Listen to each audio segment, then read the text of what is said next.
আজ সাত সকালে তারাপীঠে বাংলা সিনেমার সুপারস্টার দেব। হাতের কাছে তাকে দেখতে রীতিমতো হুড়োহুড়ি পড়ে যায় তারাপীঠে।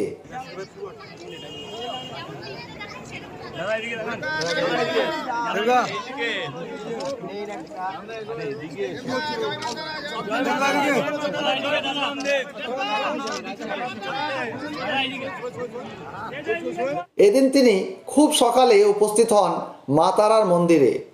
ফুলের ডালি নিয়ে মায়ের গর্ভগৃহে প্রবেশ করেন রূপলী পর্দার নায়ক তথা সাংসদ দেবসহ তার সহশিল্পীরা।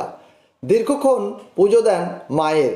এরপর তিনি বেরিয়ে আসেন মা তারার গর্ভগৃহ থেকে মায়ের দর্শন করে। তারপর তিনি শুটিং স্পটের দিকে রওনা দেন।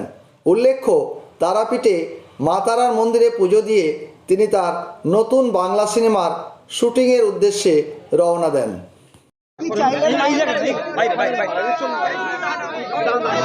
যাওয়া তো কোনো শেষ নেই, বাট ওই আর কি মায়ের কাছে আশীর্বাদ যেন আমরা সবাই যেন ভালো থাকি, শান্তিতে থাকি, সেটা সবচেয়ে বেশি ভালো। পাবেন না কিছু দাদা বলছি, বাংলাদেশ নিয়ে কি বলবেন? যা পরিস্থিতি চলছে মন্দিরে এটা নিয়ে আপনি আলোচনা করতে চান, পড়ে যাবে, চিন্তা করুন।